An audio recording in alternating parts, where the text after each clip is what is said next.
The CIA has lost control of the majority of its hacking arsenal, which could fall into the wrong hands around the world. That's according to the latest revelation from Wikileaks. The CIA developed a giant arsenal, what appears to be the largest arsenal of Trojans and viruses in the world that attacks most of the systems that journalists, people in government, politicians, CEOs and average people use, designed to penetrate the smartphones, smart TVs, computer systems of the world, and then control them, disable them, insert information to them, extract information from them. Now, this is a historic act of devastating incompetence to have created such an arsenal and stored it all in one place, didn't secure it, lost control of it, and then appears to have covered up that fact.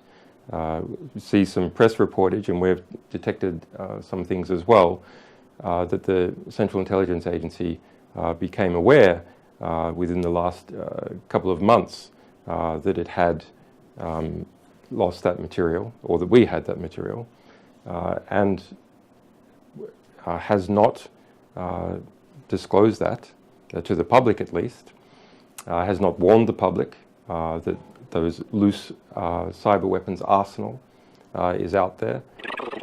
And also, in conjunction with MI5, it appears in these files that the CIA has created a special type of malware that can infest Samsung smart TVs, which all have covert microphones that can be turned on through this type of malware.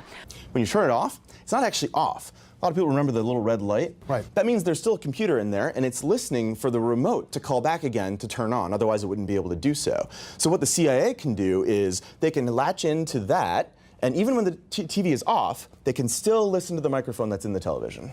They call this fake off. And by the way, on the Samsung TV, Samsung admits it. In their manual, in the fine print, back in 2015, if you look at it, it says, please be aware that if your spoken words include personal or other sensitive information, that information will be among the data captured and transmitted to a third party through your use of voice recognition. So it's not a conspiracy theory, it's in the manual. It's in the manual they gave you when they gave you the TV. But it's not just TVs, it's phones. It's also, and here's where it gets more disastrous, your cars. If you can hack into a car's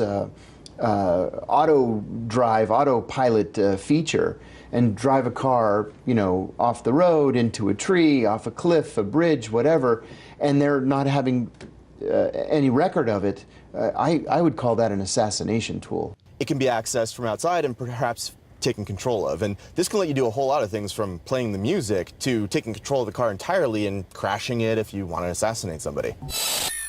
So this part right here, it's called the head unit, and that's the part that we actually hacked. It looks like a computer. It does the radio, navigation, your climate control, stuff like that. Wake up. That's funny. That was definitely waking me up. With my laptop, yep. I can do this. Oh, okay. Wow. So I can just do the wipers with or without the spray. I can change your speedometer. So it says we're going 40, but we're not. Or I can say, you're not moving at all. I was like, I could just make you go out in the intersection right now, but that would be dangerous. You could? Yeah. You can just make me go. Right. Is there ever a scenario where you think a hacker could get access to a vulnerability in a car just like this, with a million cars just to be turned off? I could have done that. Just like that, Yeah. even if they were driving on a highway? I could have made them all the transmissions go to neutral for a million cars. Including cars that are going, 100 miles an hour? Yes. WikiLeaks discovered the material as a result of it being passed around a number of different members of the US intelligence community out of control in an unauthorized fashion. So it looks like not only is that material being spread around contractors and former American computer hackers for hire, but now may be in the black market, or is perhaps being used by these American hackers who sometimes, cross both sides of the fence. They're called grey hats. Joining us now with reaction, former intelligence official of the U.S. National Security Agency, William Binney, and former senior intelligence officer, Lieutenant Colonel Tony Shaffer. Colonel, if the CIA, in fact, WikiLeaks, now, they have a track record. They've not been wrong in all their years of existence. Right. They've not been proven wrong one time. And I'm looking at these documents. I guess the most frightening thing, if you're in the government, is they release less than 1% of the information they say they have. Right. And they're talking about more powerful surveillance techniques than even the NSA, without checks and balances. Correct. The fact that they build a cyber attack arsenal, that $100 billion came from the Obama years, and that it implies that every single electronic device they are capable of hacking and spying through, and even turning TVs into listening devices. Do you believe that? Do you think the CIA has that capability? And if they do, if there's no check and balance, doesn't that mean we're all potentially subject to living in a police state where the government at will can spy on whoever they want, bribe, blackmail, do whatever they want with that? That's scary. That is a danger of having this, and unfortunately, Sean, this is one of those few times I cannot comment on what you're asking me. I used to do this for a living.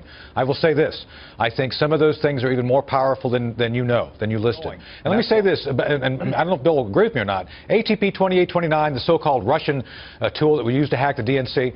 Sean, we did it. Not me, but our guys. Former members of NSA, retired intelligence officers, use these tools to break in there and get the information out. That's what the Democrats don't want to talk about because it doesn't fit their narrative. You know that for a fact? You know the Democrats did it, or that former operatives did it, using the malware techniques that they put the Russians' fingerprints on it and make it appear like the Russians. In other words, you're telling me this whole Russian story that the media has been running with for months and months and months, that it was our people that did it and they just put the fingerprints of the Russians on it? That's right. The evidence is not that the Russians did it. The evidence is a Russian tool was used. What I'm saying is concerned Americans who are fed up with the Clintons doing things, I think we're the ones who actually got in there and broke the information out and gave it to WikiLeaks. I've mentioned this to other reporters, by the way. They don't seem to be interested in going and checking this out. Bear in mind, it was only a few years ago that Edward Snowden produced a huge amount of evidence about illegal surveillance, illegal hacking that was going on, conducted largely by the NSA, UK's GCHQ and Germany's BND. And they were spying on everyone in Europe. And that has been drowned out by this sort of very evidence-light so-called Russiagate about how they might have interfered with the American elections. So it's very interesting to watch this now, that there does now finally appear to be evidence that has been leaked to WikiLeaks about the CIA doing this. The CIA does have a history of attacking not only the political parties operating overseas. We just published how the Central Intelligence Agency issued instructions to its staff to penetrate the last French election cycle in 2012, last French presidential election. It has a habit of behaving badly inside the United States as well. Now, that's an extensive habit going on for years.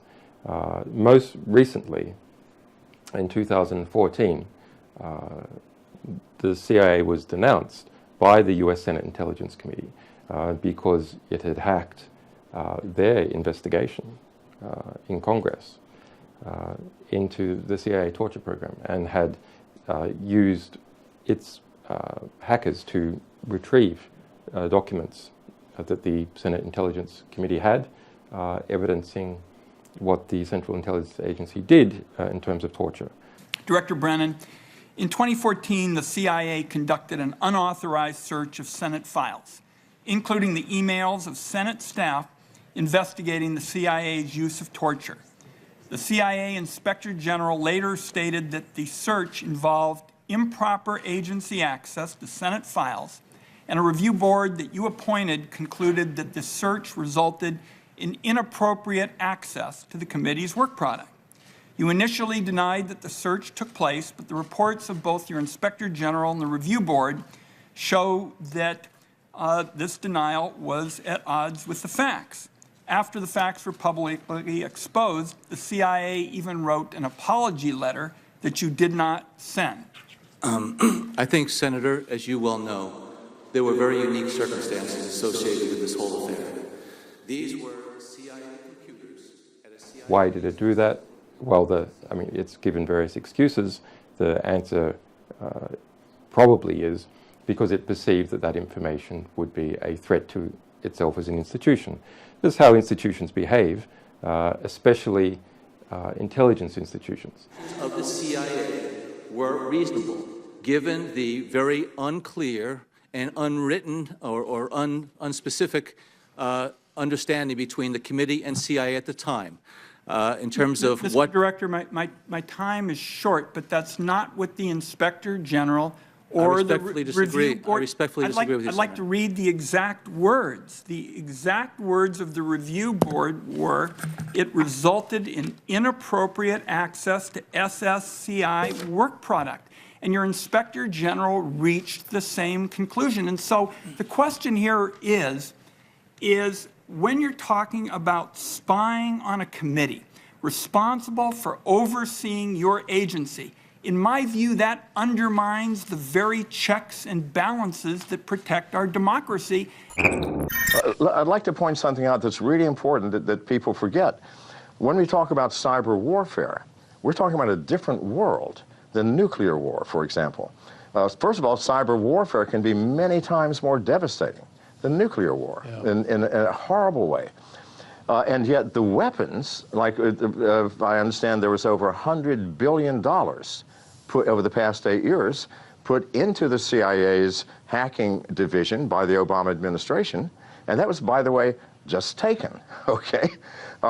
Because that's what happens. All cyber tools are stolen. There are no secrets in this world. Because as sophisticated as the CIA is at developing weaponized software, they are just as ignorant of cybersecurity measures because we have none in this world.